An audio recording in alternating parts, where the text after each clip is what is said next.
Após alta de mais de 10 mil pontos na terça-feira, os contratos futuros do café arábica encerraram o pregão em forte queda na Bolsa de Nova York. Isso porque a chance de geada nas regiões produtoras brasileiras perdeu força.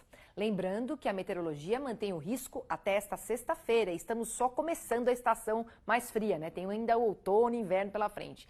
Com isso, os preços recuaram 4,23%, fechando em $2,17 por libra-peso. E quem nos explica melhor este cenário é o analista de mercado Haroldo Bonfá, diretor da Faros Consultoria. Boa tarde, Haroldo. Seja muito bem-vindo.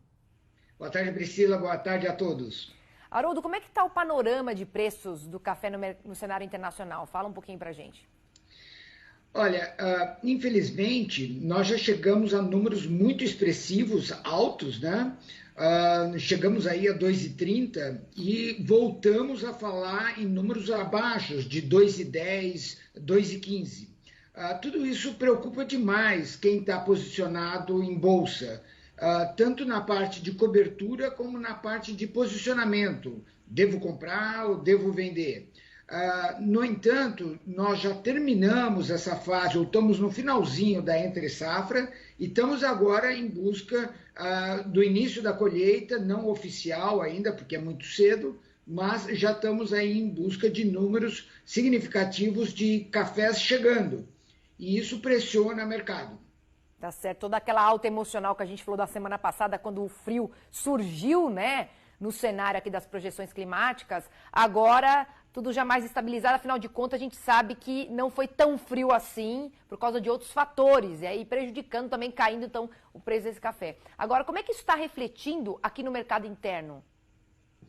Bom, de novo, causou uma apreensão muito grande dos produtores que obviamente não querem que tenham seus cafés prejudicados, nem a sua lavoura futura comprometida, né? Então, houve uma apreensão com essa frente fria que é muito forte, que, como você já mencionou há pouco, vai durar até sexta-feira, ou seja, está muito frio, não frio o suficiente para prejudicar o cafeeiro. Isso é uma boa notícia, uma vez aí que nós temos aí bastante tempo ainda pela frente.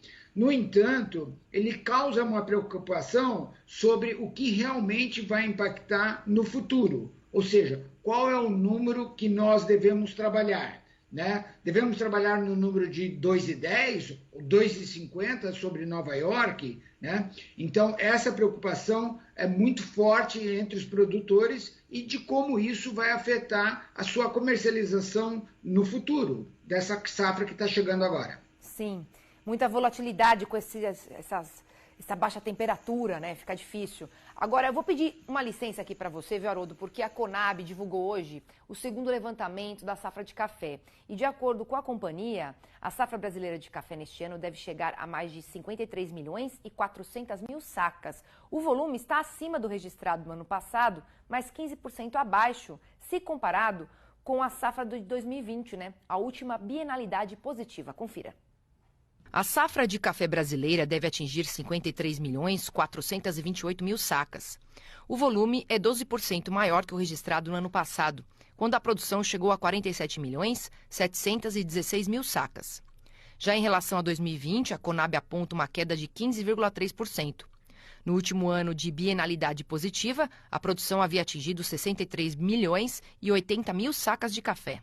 Segundo a companhia, a estiagem e as geadas que ocorreram no ano passado, principalmente em Minas Gerais, São Paulo e Paraná, prejudicaram algumas plantas e influenciaram no desempenho produtivo das lavouras. Por conta disso, para o café arábica é esperada uma colheita de 35 milhões 711 mil sacas, 13,6% acima da temporada passada, mas 26,7% inferior à safra de 2020. Apesar de ser ano de bienalidade positiva, o volume ficou abaixo do esperado. Já a produção do Conilon deve chegar a 17 milhões 716 mil sacas, 8,7% superior ao registrado em 2021 e 23,8% acima da safra de 2020. Somente o Espírito Santo foi responsável por 68% da produção nacional do café. Rondônia e Mato Grosso também tiveram alta no total produzido. Agora eu volto a falar com o Haroldo, porque essa estimativa apresentada pela Conab hoje, ela veio dentro do esperado, né? Considerando todos os problemas que os cafeicultores enfrentaram com seca e geadas no ano passado. Você concorda com isso? Médio, Priscila. A razão disso é o seguinte: o mercado não compra esse número da Conab. Ele está trabalhando com números acima de 60 milhões de sacas. Ou seja, essa diferença dos 53, 54 milhões de sacas para os 60, normalmente o mercado está falando 65 milhões de sacas, né? Prejudica demais a credibilidade do brasileiro junto ao mercado internacional. A que se deve toda essa diferença?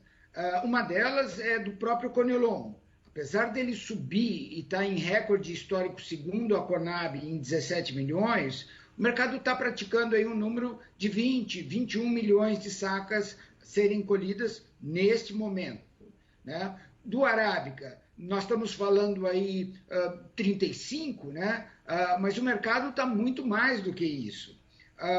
Ou seja, essa diferença, se você somar as duas, isso dá o quê? Um Peru, né?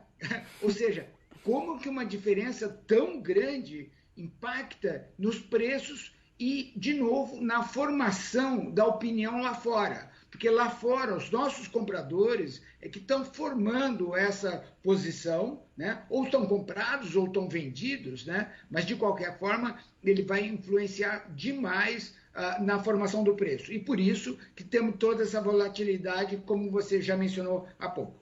Gosto de você começando. Concordo? Médio, é assim mesmo, médio, colocando todos os contrapontos. Perfeito. Isso. Agora, diante de todo esse cenário que você está trazendo para a gente, Haroldo, como é que os preços devem se comportar no curto e médio prazo?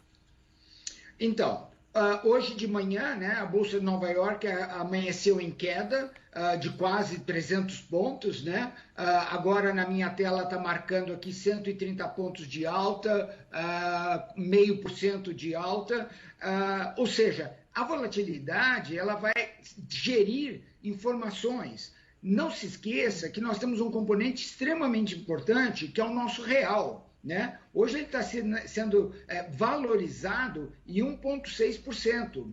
Né? Nós estamos vendo ele aqui na tela a 4,90. Né? Um real que há pouco estava em 5,10, 5,15. Né? Então, toda essa dinâmica, você ainda tem toda uma crise europeia sobre a inflação, você tem uma crise de frete, você tem, enfim, tem tantos componentes que afetam que, num certo sentido, são positivos para o aumento de preço. No entanto, temos que nos precaver. Ou seja, cada negócio é um negócio e tem que ser muito bem amarrado para que tenha, assim, a sua lucratividade merecida, depois de um ano aí de muito trabalho. Tá certo, Haroldo. Obrigada aqui pela sua participação mais uma vez. Uma boa quinta-feira para você. Para todos nós, sucesso aí para todos. Sucesso.